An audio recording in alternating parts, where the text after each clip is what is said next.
Maharashtra news 24 सामान्य जनतेचा आवाज। धनगर समाजाचा संविधानात 36 क्रमांकावर समावेश आहे। त्यामुळे धनगर समाजाला अनुसूचित जमातीच्या सवलतींची अंमलबजावणी करावी व एसटीचे प्रमाणपत्र द्या या मागणीसाठी जिंतूर तहसील समोर धरणे आंदोलन करण्यात आले। प्रारंभी सकल धनगर समाज जिंतूर तर्फे तहसीलदार यांना निवेदन देण्यात आले। एसटी आरक्षणासाठी दिनांक 24 सप्टेंबर 2025 रोजी जालना येथे मल्हार योद्धा दीपक बोराडे यांच्या उपोषण समर्थनासाठी भव्य इशारा मोर्चा महाराष्ट्रातील धनगर समाजाने काढून शासनाचे लक्ष वेधलं। त्यानंतर दीपक बोराडे यांच्या आदेशानुसार दिनांक 26 सप्टेंबर 2025 रोजी तहसील व जिल्हाधिकारी कार्यालयासमोर धरणे आंदोलन, दिनांक 29 सप्टेंबर 2025 रोजी आमदार खासदार यांच्या घरासमोर धरणे आंदोलन, एसटी आरक्षणाच्या अंमलबजावणी संदर्भात सभागृहात बोलण्यास प्रवृत्त करण्यासाठी आंदोलन करण्यात येणार आहे। यावरही शासनाला जाग आली नाही तर 1 ऑक्टोबर 2025 रोजी समाजातर्फे रस्ता रोको व संविधानाच्या मार्गाने आंदोलन छेडण्यात येणार आहे। उपोषणकर्ते दीपक बोराडे यांच्या उपोषणाचा आज 10वा दिवस आहे। ही आंदोलने महाराष्ट्रभर करण्यात येणार असल्यामुळे रस्ते बंद होऊ शकतात। त्यामुळे राज्य शासनाने वेळीच दखल घेऊन धनगर समाजाच्या एसटी आरक्षणाची अंमलबजावणी करावी हीच अपेक्षा धनगर समाजाची आहे। आजपर्यंत आरक्षणाच्या अंमलबजावणीसाठी महाराष्ट्रातील पंढरपूर, छत्रपती संभाजीनगर व मंत्रालयात राज्यभर उग्र आंदोलने झाली, उपोषणे झाली। मात्र जालन्यातील आंदोलनात आरक्षणाचा भंडारा आगळा वेगळा उधळला व 5 तास मोर्चा चालल्याने शासन खडबडून जागे झालंय। धनगर समाज दऱ्याखोऱ्यात राहून हालाखीचे जीवन जगत आहे। त्यामुळे शासनाने संविधानात नमूद असलेल्या एसटीच्या सवलतींची अंमलबजावणी करून धनगर समाजाची सामाजिक, शैक्षणिक, सांस्कृतिक परिस्थिती बदलवण्यासाठी व धनगर समाजाची दशा संपवून ताठ मानेने जीवन जगण्यासाठी नवी दिशा द्यावी। जिंतूर शहरातील धनगर समाजाच्या 1 दिवसीय धरणे आंदोलनाला माजी आमदार रामप्रसाद बोर्डीकर यांनी उपस्थित राहून पाठिंबा दर्शवला व आताचे भाजपचे सरकार देवेंद्र फडणवीस यांच्या नेतृत्वाखाली असलेले सरकार प्रत्येक समाजाला न्याय देणार असल्याचे त्यांनी सांगितले। त्या प्रश्नाच्या बाबतीमध्ये खूप चर्चा झाली, पण चर्चा करत असताना जसा काल प्रश्न सरसगटचा होता मराठा आरक्षणाचा, मग कायद्यामध्ये काही आणि म्हणून सरसगट हा शब्द येत नाही। मला वाटतं सर तुमच्या लक्षात येत असेल मी काय बोलतो का नाही। आणि ते करण्यासाठी मला वाटतं आजपर्यंत आपलं सरकार म्हणजे भाजपचं सरकार, ज्यावेळेस पासून महाराष्ट्रामध्ये भाजपचं सरकार सत्तेत आलं त्यावेळेस पासूनच आरक्षणाच्या बाबतीमध्ये भूमिका घ्यायला सुरुवात झाली। 2014ला भारतीय जनता पक्षाची सत्ता महाराष्ट्रामध्ये आली। न सांगता न करता ज्या काही मराठा समाजाच्या ज्या काही मागण्या होत्या, लाखोच्या संख्येने मोर्चे निघाले प्रत्येक जिल्ह्यामध्ये। आणि सत्तेत बसल्यानंतर भाजप कोणाला मोर्चा काढायची गरज नाही पडली तरी मोठ्या प्रमाणामध्ये मदत करायचं काम मराठा समाजाला झालं असेल तर भारतीय जनता पक्षाच्या भाजपच्या काळामध्ये झालं। आणि आता सुद्धा या संदर्भामध्ये आपले नेते महाराष्ट्राचे मुख्यमंत्री आदरणीय देवेंद्र फडणवीस साहेबांच्या विचाराधीन आहे। पण यामध्ये जे काही मागच्या काळामध्ये ज्या काही गोष्टी घडल्या त्यामुळं सरसगट हा विषय थोडा अडचणीचा होत होता आणि म्हणून त्याकडे मला वाटतं जो आग्रह तुमचा होता त्या पद्धतीत कायद्यामध्ये पुढे तरतुदा नसल्यामुळे काही गोष्टी अडल्यात। पण या प्रश्नाच्या बाबतीमध्ये आता सगळ्यालाच असं वाटायला की हे गव्हर्नमेंट आपल्याला निश्चित न्याय देणार आहे आणि हेच गव्हर्नमेंट न्याय देईल, दुसरं गव्हर्नमेंट कोणतं न्याय देऊ शकणार नाही, ही गोष्ट तेवढीच खरी आहे। म्हणून आपल्या प्रश्नाच्या बाबतीमध्ये सर्वांना त्याची कल्पना आहे। निश्चितपणे आपल्या भावना, आपल्या या मागण्या आम्ही आपल्या नेत्याकडे पोहोचू आणि लवकरात लवकर कशा पद्धतीने आपला निर्णय लागेल त्याकडे आम्ही निश्चित लक्ष देऊ, एवढंच या प्रसंगी मी सांगतो आणि थांबतो। आपल्या जिंतूर तालुक्यातील जे काही आपले माझे बांधव धनगर हक्क समाज जे काही असतील त्यांच्या मागण्या ज्या काही असतील,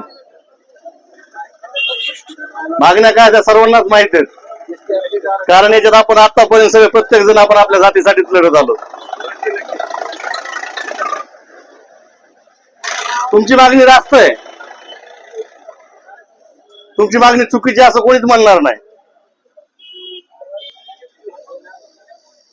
आपण आपल्या मागण्या कशा पूर्ण करायच्या लोकशाही मार्गाने आम्ही तुमच्या आंदोलनाला आपल्या माझ्या बांधवाच्या आंदोलनाला आम्ही सदैव तुमच्या सोबत आहोत, खांद्याची खांदा लावून.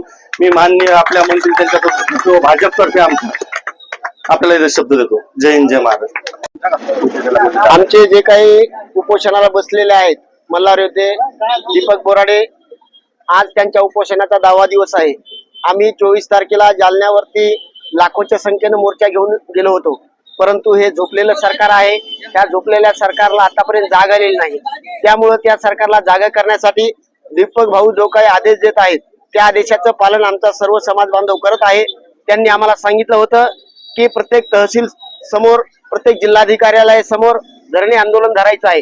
26 तारीख त्यांनी दिली होती. आज सकाळी 10 वाजल्यापासून ते संध्याकाळी 5 वाजेपर्यंत हजारोच्या संख्येने या ठिकाणी समाज बांधव उपस्थित आहे. आज धरणे आंदोलन यशस्वीरित्या झालेलं आहे. त्यानंतर 29 तारखेला सन्माननीय आमदार यांच्या निवासस्थानासमोर सुद्धा आम्ही आंदोलन करणार आहोत. त्यानंतर 1 तारखेला रास्ता रोको करणार आहोत. कारण आमच्या समाजाची जी काही मागणी आहे ही मागणी रास्त आहे. ज्यावेळेस डॉक्टर बाबासाहेब आंबेडकरांनी भारतीय राज्यघटना लिहिली होती, त्या भारतीय राज्यघटनेमध्ये 36व्या क्रमांकावरती धनगर समाज हा एसटी आरक्षणामध्ये येतो असं त्यांनी लिहिलं होतं.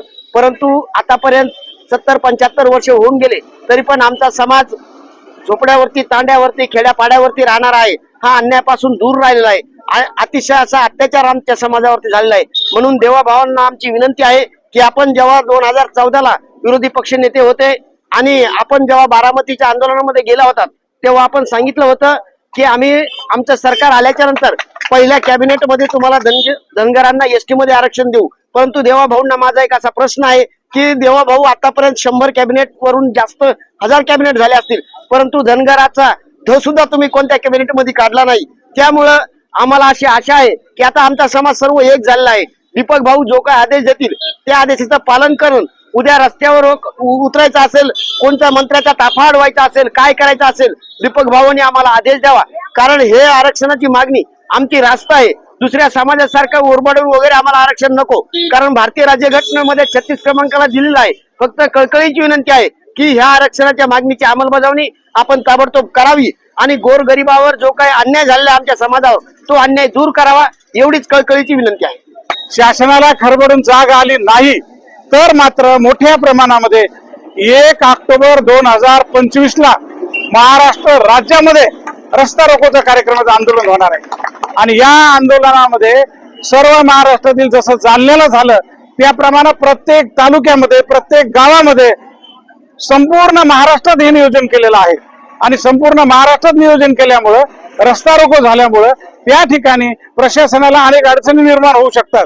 म्हणून माझी शासनाला, मुख्यमंत्री देवेंद्र फडणवीस साहेबांना विनंती आहे की त्यापूर्वी, रस्ता रोको होण्यापूर्वी धनगर समाजाला एसटी सर्टिफिकेट द्यावे, त्याची अंमलबजावणी करावी आणि अशा प्रकारची वेळ धनगर समाजावर येऊ देऊ नये.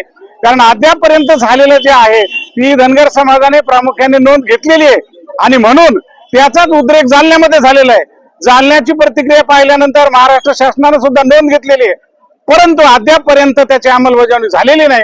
म्हणून तात्काळ अंमलबजावणी करावी एवढी धनगर समाजातर्फे अपेक्षा आहे आणि ती पूर्ण केली लवकरात लवकर तर पुढचे जे काही टप्पे आहेत हे होणार नाही, त्याप्रमाणे अंमलबजावणी होईल. आणि यावरही नाहीच झालं तर 1 तारखेनंतर मल्हार योद्धा जालन्यामध्ये जे उपोषण करत आहेत, आज त्यांचा 10वा दिवस आहे आणि 1 तारखेला त्या ठिकाणी अंमलबजावणी नाही झाली तर पुढील आदेश ते जाहीर करणार आहेत. आणि जे काही आदेश दिले जातील ती महाराष्ट्र राज्याचे धनगर समाज पालन करणार आहेत आणि वेळ आली त्या पद्धतीने त्याची अंमलबजावणी होणार आहे. म्हणून सर्व धनगर समाज, महाराष्ट्रातील धनगर समाजांचं एकच म्हणणं आहे की तात्काळ अंमलबजावणी करावी व सर्वसामान्य धनगराची जी काही अडचण आहे, म्हणजे आजपर्यंत सरकारनं धनगर समाजाची दशाच पाहिलेली आहे, दिशा पाहिलेली नाही. धनगर समाजाला हे जर समजा अंमलबजावणी केली तर ताठमान्यानं जीवन जगण्याची संधी प्राप्त होईल.